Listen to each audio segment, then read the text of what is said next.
guys, welcome back to my YouTube channel. So today's vlog is magpa-fry tayo ng liempo at ihahalo natin sa salad.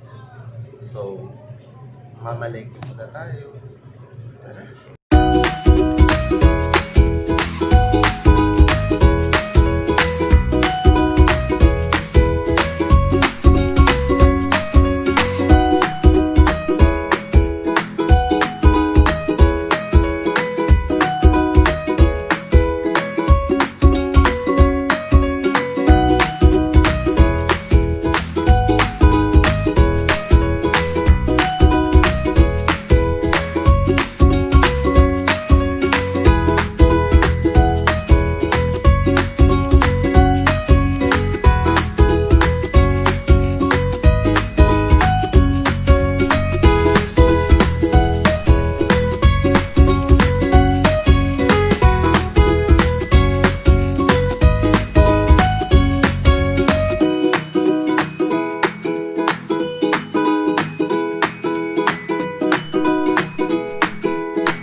So ayun guys, kakauwi lang po natin galing palengke. Then hiniwa ko na din yung mga gagamitin natin para mamaya sa lulutuin natin.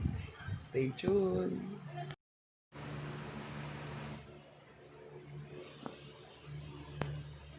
Gawin natin, pagsasalu-saluhin lang natin lahat ng pampalasa sa iisang lalagyan kasama ng liempo. So ilagay muna natin ng liempo.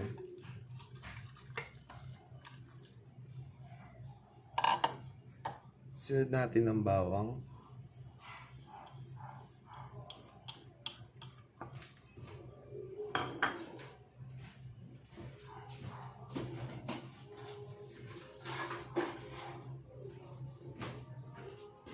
Kumuha lang ako ng kutsara. Isunod natin ang paminta. Ay, ang asukal. Sorry. Ang asukal. Kontian lang natin kasi yung oyster matamis na.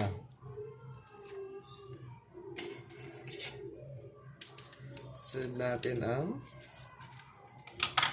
oyster sauce. Hindi natin lalahat. Kalahatiin lang natin.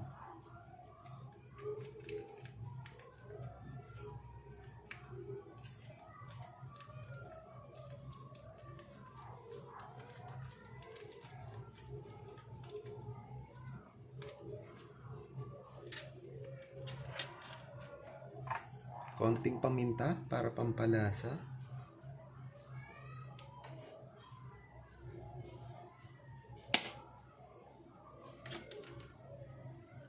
Kalamansi. Haluin lang natin.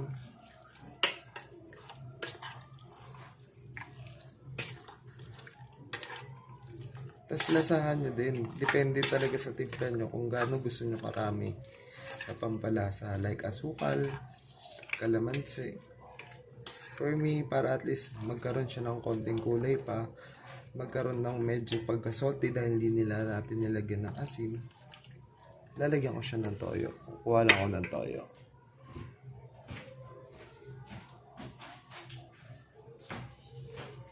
So yung toyo, sasalin na lang natin ulit kasi alam niyo na yung brand. Mga gantong karami.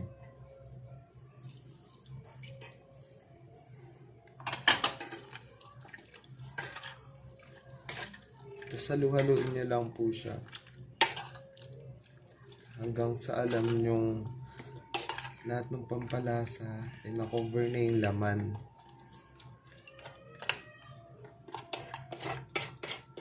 Mas maganda gawin nyo to pag overnight para at least sip-sip na sip-sip nung liempo yung mga nilagay nyo recado o yung mga pampalasa.